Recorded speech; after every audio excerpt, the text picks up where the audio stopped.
آپ کی بیماریاں، پریشانیاں، رزق کی تنگی اور تمام تر آفات و بلیات سے آپ کی حفاظت فرمائے گا۔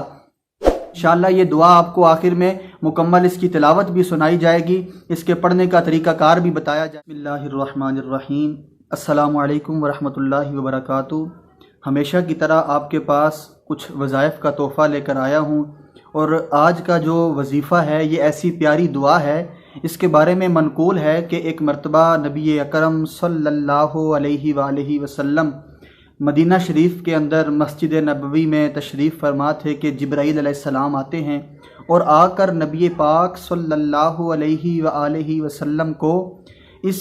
بات کی خوشخبری دیتے ہیں کہ یا رسول اللہ صلی اللہ علیہ وسلم، میں آپ کے پاس ایک دعا لے کر آیا ہوں، ایسی پیاری دعا لایا ہوں کہ جو آپ کی پچھلی امتوں کو نہیں دی گئی، اور اس دعا کو پڑھنے والے کے بارے میں فرماتے ہیں کہ جو بندہ اس دعا کو پڑھے گا یا لکھ کر اپنے ساتھ رکھے گا تو وہ ہمیشہ عیش و عشرت کے ساتھ رہے گا۔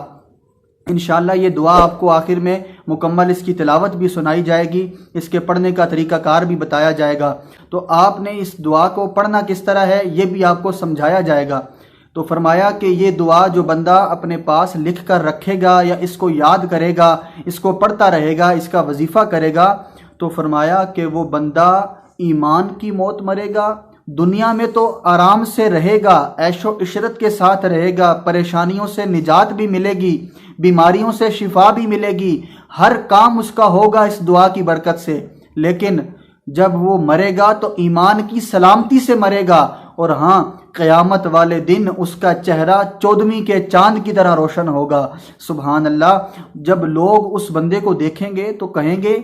کیا یہ بندہ کوئی نبی ہے یا ولی ہے؟ تو غیب سے آواز آئے گی، اے میرے بندے، یہ نہ کوئی ولی ہے نہ کوئی پیغمبر ہے، یہ میرا وہ بندہ ہے کہ جس نے اس دعا کی تلاوت کی تھی، اس دعا کو پڑھا تھا، تو اس دعا کی برکت سے میں نے اسے یہ انعام عطا فرمایا ہے۔ بالفرض اگر یہ بات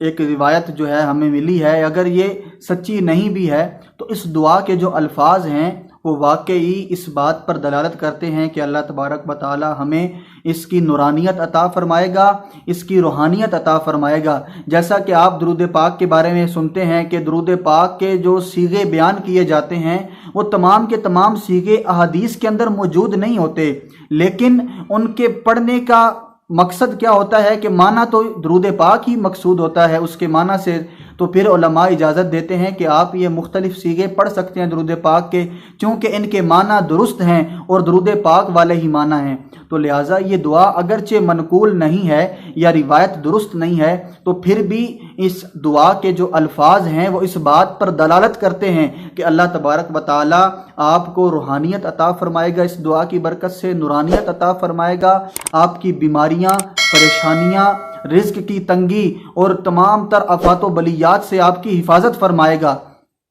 تو یہ دعا جو ہے بڑی برکت والی ہے، اور فرمایا گیا کہ جو بندہ اس دعا کو یاد کرنے کے بعد آگے لوگوں تک نہیں پہنچائے گا یا بخل کرے گا تو پھر یہ جو دعا کی برکات ہیں وہ اس کو نہیں ملیں گی۔ تو واللہ اعلم بالصواب، اللہ تبارک و تعالی اس بات کو بہتر جانتا ہے کہ اس کے اندر کتنی حقیقت ہے۔ بہرحال رب العالمین کے یہ جو دعا ہے یہ اللہ تبارک و تعالیٰ کے نام پر مشتمل ہے، ایک نام کا بار بار اس کے اوپر جو ہے وہ ذکر آتا ہے، اور پھر اس کے بعد کچھ دعائیہ کلمات بھی ہیں، تو اس دعا کو ہمیں پڑھنا چاہیے، اس دعا کی برکتیں ہمیں لینی چاہیے۔ بہت مشہور دعا ہے، اس کو دعائے نور کہتے ہیں۔ تو اس دعا کے پڑھنے کا طریقہ یہ ہے کہ آپ نے روزانہ اس دعا کو نماز فجر کے بعد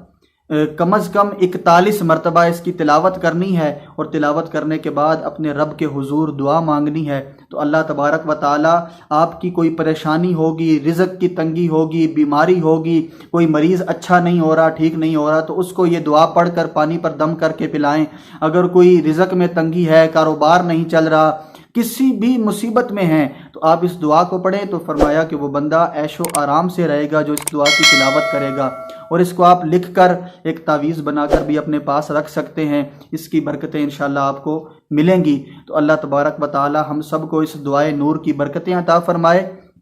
انشاءاللہ تبارک و تعالی اب آپ کو دعائے نور کی تلاوت بھی سنائی جائے گی۔ اللہ رب العالمین ہم سب کا حامی و ناصر ہو۔ بسم اللہ الرحمن الرحیم اللہم یا نور تنورت بالنور فی النور نورک یا نور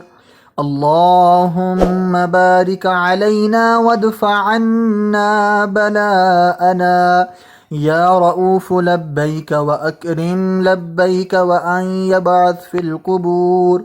اللهم ارزقنا خير الدارين مع القرب والإخلاص والاستقامة